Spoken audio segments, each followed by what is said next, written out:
minutes se sont intercités descendirent à la gare de La Rochelle. Avant de descendre, assurez-vous de ne rien oublier à bord. Au nom de l'équipe Intercité, je vous souhaite une belle après-midi.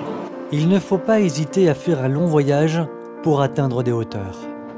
Ce jour-là, j'ai traversé la France du nord au sud. Au hasard des rails et de la route, j'ai constaté que le paysage changeait.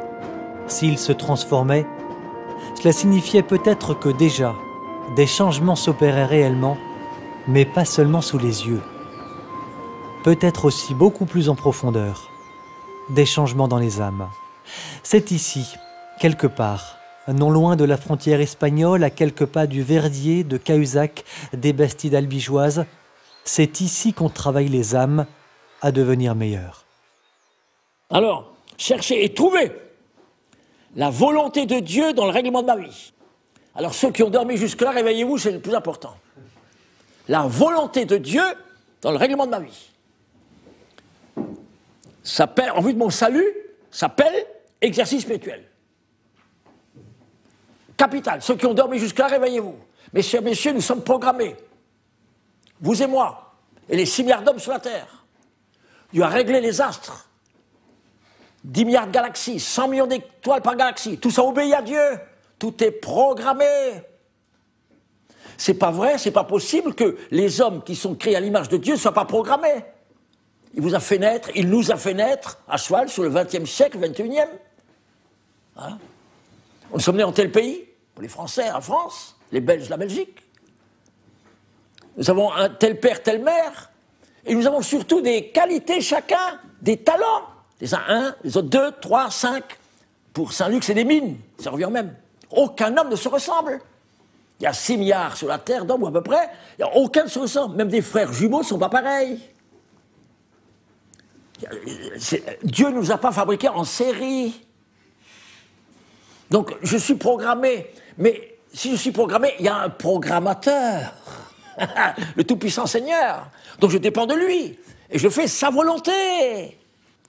Saint Ignace dit, après m'être défait des affections déréglées. Il est 14 heures, nous sommes un dimanche après-midi. Dans cette pièce où 37 personnes ont pris place, des hommes âgés de 18 à plus de 60 ans. Ils viennent d'une partie de la France. Tous, librement, catholiques ou non, incroyants, athées, ils ont choisi de quitter leur travail et leur famille, de quitter l'agitation des villes, le bruit, les tentations, l'agressivité du monde. Tous les 2 pages. Âme de Jésus-Christ, sanctifiez-moi. Corps de Jésus-Christ, sauvez-moi. Sang de Jésus-Christ, enivrez-moi. Haut du côté de Jésus-Christ, mais lentement, pas la va-vite. Voilà. Durant 5 jours, 4 prêtres, dont le père Jean-Jacques Marzillac, vont leur enseigner la vraie doctrine de l'Église catholique. Ils vont leur enseigner la vérité. Mais avant cela, il s'agit de réfléchir sur la finalité de son existence, le but de la vie. Loin d'être abandonné à lui-même, il dispose de prêtres avec lui. Le candidat à cette déconnexion du monde quelques jours doit en même temps se retrouver seul face à ses interrogations. Voilà pourquoi il faut le silence. On impose chaque fois de nous remettre les portables. Et même les clés de voiture, pour ceux qui essayent de tricher en en gardant un deuxième dans la voiture. Encore moins des radios et des ordinateurs. Il faut être seul devant Dieu. Alors on demande de se mettre en présence de Dieu. Ce n'est pas difficile. Tout le monde comprend très bien qu'il y a un créateur, qu'il y a un maître de tout. Voilà. Voilà. Alors quand on s'est mis dans cette atmosphère de silence et de tranquillité intérieure, alors on peut parler de la vérité. Monsieur, ayez l'amour de la vérité. Si vous avez ça, on peut commencer. Il faut avoir l'amour de la vérité. Si vous ne l'avez pas, c'est pas la peine. Et la vérité, elle est claire, n'est-ce pas? C'est l'homme n'est pas tombé des nuages. Il y a une cause première. Ce corps humain, qui est une perfection extraordinaire, une véritable usine, cette usine, nos parents nous ont passé cette machine. Le moindre philosophe qui raisonne, il dit il y a une cause première, avec tout ce qui m'entoure. Donc c'est des milliards de galaxies, c'est 100 millions d'étoiles par galaxie. Il y a quelqu'un qui les a fabriquées. Non, mais le corps, c'est encore plus clair, parce que c'est une machine très perfectionnée. Il y a un numéro de Figaro Magazine il y a quelque temps qui a été très bon, et où tous les cardiologues avaient fait des articles, et il disait, je me rappelle encore, Gilles Dreyfus, il disait que le cœur est une pompe divine. Divine. 250 grammes, on ne peut pas expliquer, et ça dure 90, 100 ans. Et il dit, les valves tiennent du miracle, impossible d'expliquer, on ne peut pas fabriquer ça. On a essayé, c'est impossible. Donc il y a quelqu'un de véritablement super génial qui a fabriqué ça. Voilà. Donc on est dépendant du fabricant.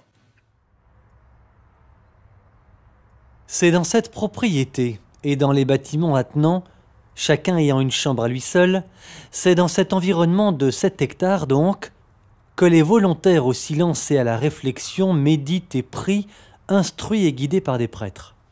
Des journées rigoureuses qui, en dehors de ce dimanche, jour d'arrivée, démarrent à 6h30 chaque matin. Les retraitants prennent leur repas, ici même, dans le réfectoire, tous les jours à heure régulière.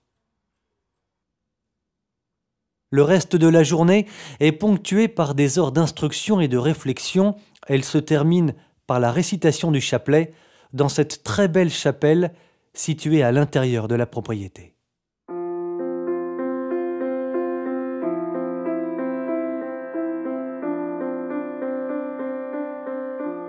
D'autres événements, d'autres instructions attendent les retraitants.